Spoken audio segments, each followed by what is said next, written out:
Welcome, welcome to the Mother Tree Network. I'm Aminata, Desert Rose Plant Walker Firewoman, and I am with the Queen, one of my favorite people, Jojopahmaria Nsoroma. Hello, Jojopah. Hello, Amanda. What a deep pleasure to see you, especially today. Yeah, and we're gonna get into that about today because I know that this is an important astrological moment. Yes, Yeah. yes. How I like to start every interview, Jojopah, is with what is good. So tell me, for you today, what is good? Hmm. First thing that I was able to get up out of bed earlier than usual and not be in pain and not be in fear and not be in suffering, but actually to have my heart feeling full and being in anticipation of what this day would bring. Yes, yes. Wow. Mm. And I know for some of us, that is a miracle to wake up without the fear and the Mhm. pain and in anticipation of the day and Absolutely. you know and you are a woman of purpose, a woman of a stature who's been around a minute. So I'm assuming that it wasn't every day that you could wake up this way. No, no, No. not at all. Yeah. Not at all. It was a journey that got you here. Oh, yes. Yeah. And Jojo Oh, Pa, yes. that's really what I want to get into today. I really want to I told people when I was inviting them to come and be a part of this conversation, I told them that you were one of the most positive people in my life. And I have a lot of Oh, really positive people in my world because I've curated a world, you know what I mean? So, absolutely. Yes. yeah. And every time I talk to you, you start with gratitude. Mhm. So, have you always It's been that essential. way? No, you would not have recognized me years ago. Um, because I was very much walking my mother's path, in terms of I have to be a strong, independent Black woman and I've got to beat the man at his own game. And into that, for me, it was quasi corporate grind of human services, national office situations, and very much living life as if that was my purpose. So one of competition, one of I've got to be right, I've got to be first, and I've got to know it all, which is very much, the monarchical dominance mentality of Europe and other places, but definitely from Europe. So I had no idea how deeply embedded my conditioning was in a reaction to ancestral wounds, to historical trauma. And so I was doing what I thought was the right thing to do. But thank goodness, because we're all given purpose, whether we know it or like it or not. And so I was never quite satisfied. I was a great achiever. I achieved a lot, for, just the English major degree I had. I would get into places of leadership, and it was never about me hunting for a job. It always came to me. People reached out to me, or somebody knew somebody that said, go here. But I can remember standing in my living room, when I had made it, and I looked around at my beautiful furniture, beautiful surroundings, and I felt like a mess. It wasn't bringing me joy. And that began to open me up to the paradox. Why is that? Why is the external world so nice, so in order, but internally, I'm just feeling a mess. Yeah. You know, in your book, Wisdom Walk to Self Mastery, one of the stories that, and there are so many great stories, so I highly recommend this book, Wisdom Walk to Self Mastery. One of the stories you tell is about these beautiful red Mary Janes that you had, and how you did not want to give those up, even when they started to hurt your feet. I love it. That's what I'm going through right now with my beautiful red Mary Jane color car that I love. Yeah, I love that story because, there I am still squeezing into them and hurting. And my mama looked down at my feet and said, "Child, what's wrong with you? Come over here, child. Let me check your shoes."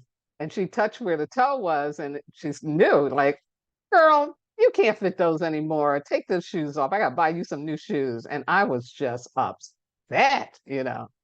And I use that story as an analogy for how we, I don't care whatever growth opportunity comes, whether we have been working for it or not, when it's time, we just go into almost a panic because it's so much easier to hold on to what we know, even if it is painful, versus stepping out into the land of the unknown and having to open up to the new. Um, and it's also an analogy for what we're going through as a human species on the planet right now.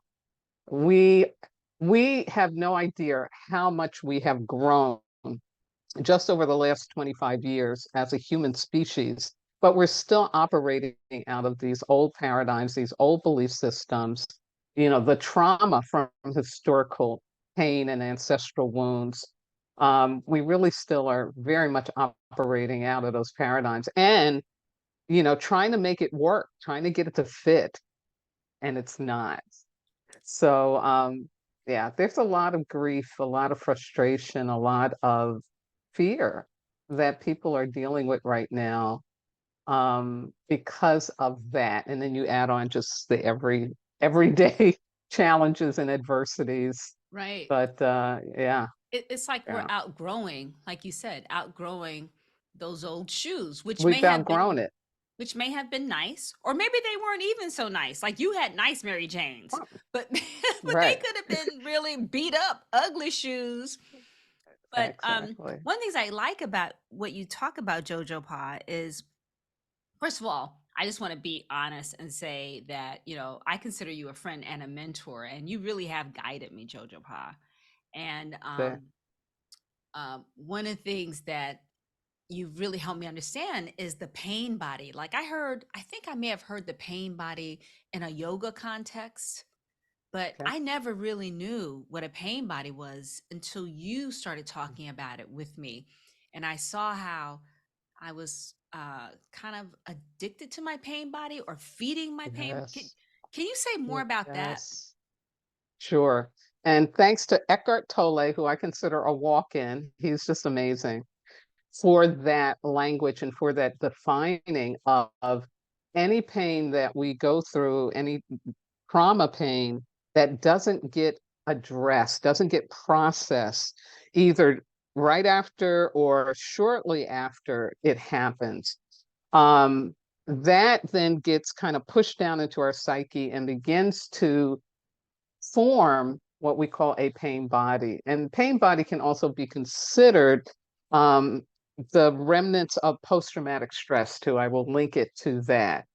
It it's not always as severe or as noticeable as post-traumatic stress symptoms can be, but it definitely is coming out of that because pain and all of what we are is energy.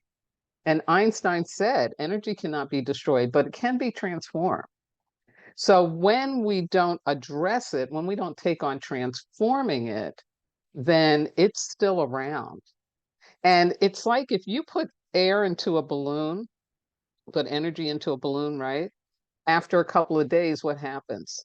That balloon is going to shrink because energy doesn't want to stay trapped. It wants to move, it wants to transform.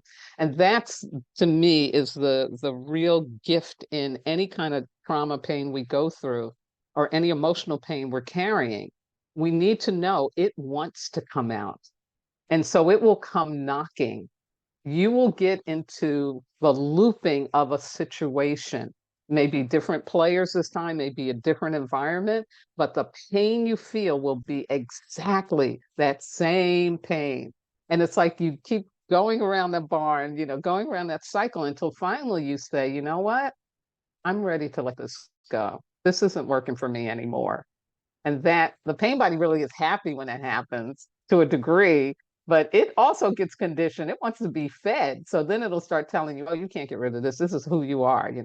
And like you said, we start to identify with the pain. We start to think that we're pain. We create a culture around the pain, and give it license to keep us, right?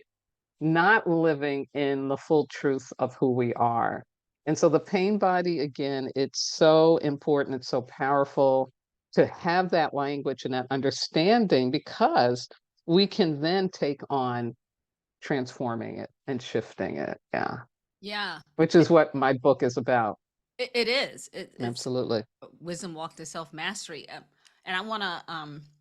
I think what's different about what you're saying, or maybe just what impacted me, was that you're like, well, you were reminding me I have choice as to whether or not I, Yes. you know, uh, view a situation with a certain lens so that I can get a pain body hit, Right, right. which is kind of crazy that I was trying to get a pain body hit. I actually, Exactly. so that's one thing is I want people to think about if you keep feeling like people are bullying you, if you keep feeling like they don't appreciate Yes, you where you yes. work, or Absolutely. your partner doesn't listen to you, or whatever that repetitive Yeah, thing is, yeah, perhaps you're reaching for something to give you a jolt of pain. absolutely. It's a Absolutely. Keep it's a you keep you waddling in it. Yeah. And then you said It's this. so much safer, Well, it is. It's safer. It's but familiar, it's destructive. It's and it's familiar, it's safer, and it's destructive. And healing is about a courage journey. It requires courage, patience, and persistence. Because to heal, you have to step into the unknown. You are not going to heal yourself with what you know. And this is why the role of a therapist, a really good therapist, is so important, because it's somebody who's not your family member, it's not your friend.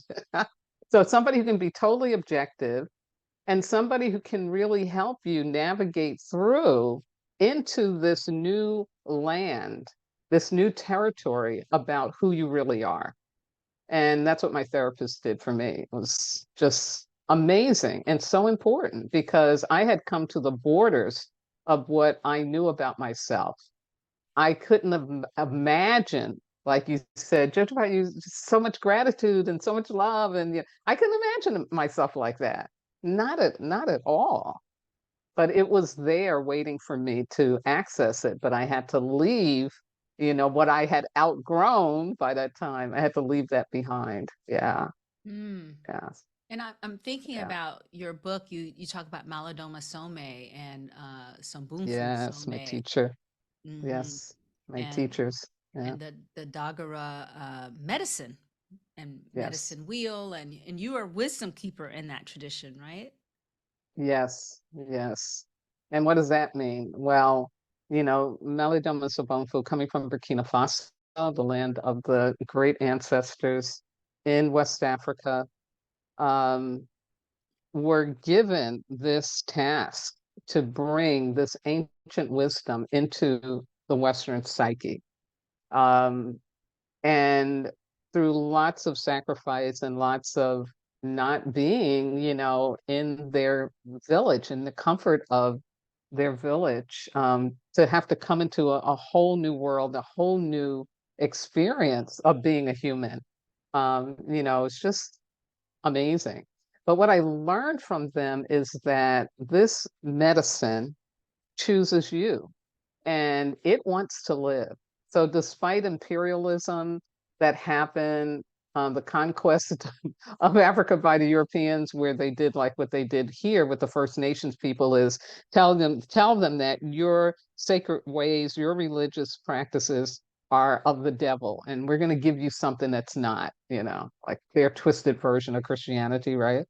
Um, and so the medicine went underground. The medicine went underground. And for the fact that as much of it, the essence of it has been maintained and saved, is miraculous. So I'm honored that the medicine has chosen me, whose ancestors went through the African slave trade, to bring that medicine back into a form that's usable for who and what we are now. And so as a keeper, that is my job, is how do I use the medicine? Because I can't do what you could do in Africa. I'm just not in that environment. I don't have the levels of support I would need, right? So it's not so much as let me replicate this, but it's let me take the essence of it and let me use it for today. And that's what my book represents.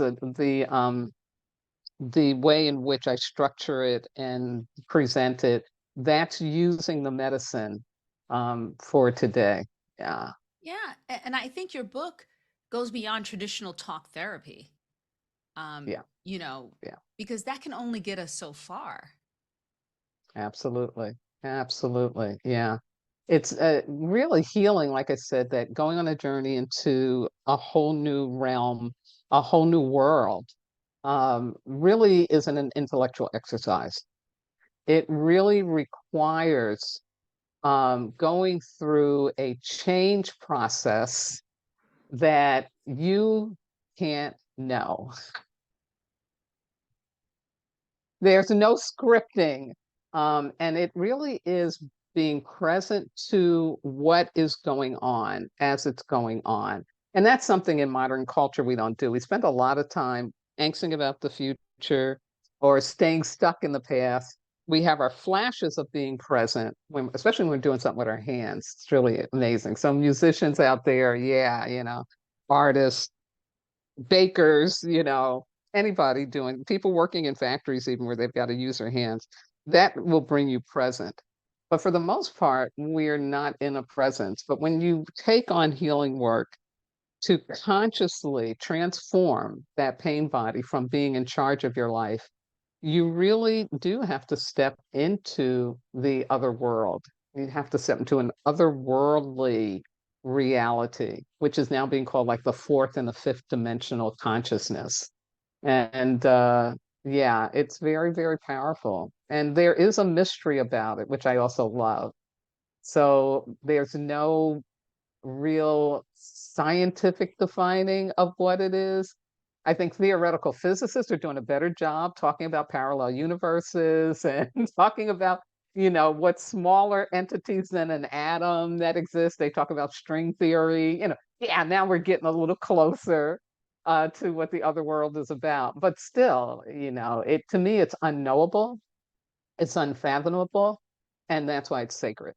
Mm, To me, that's what sacracity is about. Sacracity is that for me as a human, there is something I can't know.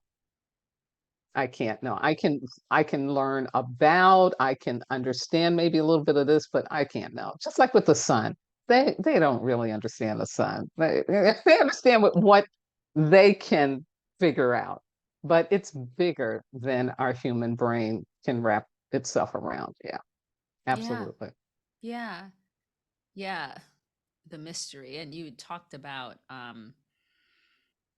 going to that unknown land, going to that new Yes. world, and Absolutely. I I wonder um, about ritual and yeah, I wonder if you want to.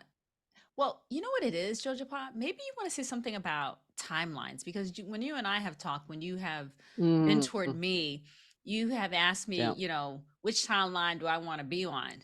You know what I mean? right, right. Do I want to Absolutely. take do I want to take the lower octave or do I want to go the higher octave?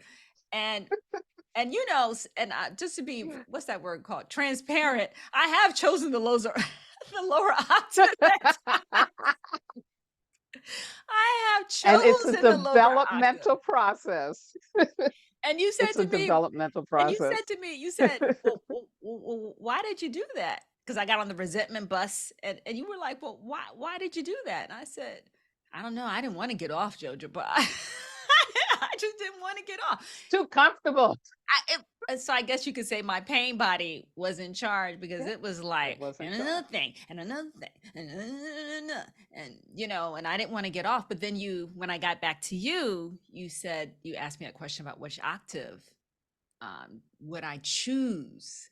You know what I mean? And so maybe you could talk to us about if you use this language of timeline. Some people say timeline jumping. Right. Tell me Time what your thoughts jumping. are about this. Right.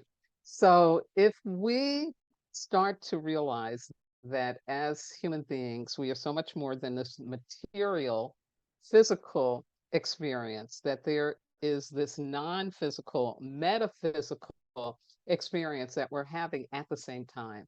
And that's why we can, as humans, go off and think about things and contemplate and create things in a way that we don't see animals doing.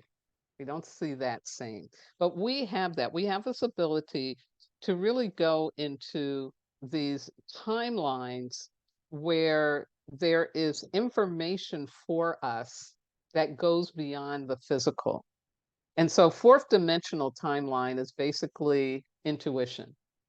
It's the simplest way to understand it, where I'm knowing something, but I didn't read a book and nobody told me it, but it leaps out from inside of me because we all have a soul, right? So that's a timeline. And then above that would be like fifth dimension. And fifth dimension is like telepathy. So now it's not just that I'm getting messages from me without reading or somebody saying it to me in a five sensory way. Telepathy is where I'm actually able to talk to someone, communicate with someone. I may hear their voice, I may not, but I know I'm in communication with them. Um, and they know they're in communication with me, you know. And the experience can be different, but there's definitely that essence of, yeah, this is a connection going on. It's like when people say, oh, I was just thinking about this person and then the phone rang.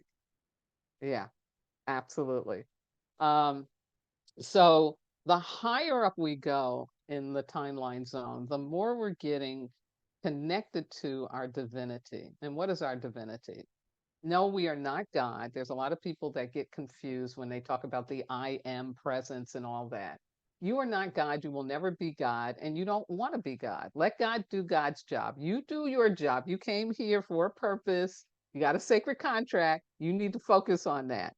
But the beauty of it is where the choice piece comes in is because we have access to divine consciousness. And divine consciousness is what we aspire to and why we love people like Jesus Christ, why we love the Buddha, why we love Muhammad, why we love even Abraham, why we love Job, why we love Moses, on and on and on. Kuan Yin and all the Bodhisattvas, because these are stories about people who connected with something that wasn't found in the lower timeline of 3D reality. And it gave them a consciousness that let them be able to serve and share with other people. So that's where we're headed to, that it's no longer just about me and my situation, but that I actually am connected to everybody and everything, and that I can contribute. That's basic indigenous understanding about what community is. Yeah, that's why you get initiated, so that you can be community centered versus ego centered. And so the ego, yes, it has a place. You have to know, what your 3D consciousness is about, and, and what your family is about, what your friends are about, what activities you do are about. Yeah, we need our ego. That's really important. But we don't need it to be running the show because it's limited. And I love Deepak Chopra's anagram for it. It says, explanation of it as an anagram, it's edging God out. because you start to think that you're in charge. And we know that in Western culture, that is a problem. That's why messing with nuclear energy in the way that it's been done is not okay. And how many more disasters need to happen for us to realize that, that's not okay. You need to check yourself. There's certain things you need to leave alone. So I talk about the echo, which is engaging cosmic opportunities. So back up into that higher timeline. How am I connecting with my divinity, that part of me that knows the truth about how the universe works? And that what are we here for? We're here to grow, to heal, and to evolve, and to love, and to be loving. Yeah. And yes, in order to do that, because we're in a duality, we're going to get the opposite of that. But then you do what Martin Luther King said, right? You got to love your enemies. You got to pray for those who would go against you. And why is he saying that? Because he's connected to that higher timeline. He knows the way forward. If you fall into the lower timeline and think that that's going to bring you to your happy endings in life, oh, you're in trouble. And this is so well illustrated by the people we see who are billionaires or millionaires and whose life is just a mess. They are not happy, they're not fulfilled. And so they do crazy things like get an island where they can be sexually aberrant with children, you know, like, so Yeah. those are people staying in the lower timeline Mm, and not knowing how or choosing to learn how to connect with a higher timeline. mm, So all of that to say is that, we really are here to learn how to ascend in our consciousness during our lifetime. Where I start out as a child should not be where I end up as an elder. I need to be going on journeys of self mastery, of learning how to love myself and how to share that with other humans. I need to believe that I really can have my happy endings in life. I can have my joy. I can have things work out the way that I need them to. And absent that, yeah, it's not a good day. Not a good day at all. Yeah. okay, so we're gonna take a break here to get to hear a word from our sponsor. Thank you all for listening. We'll be right back.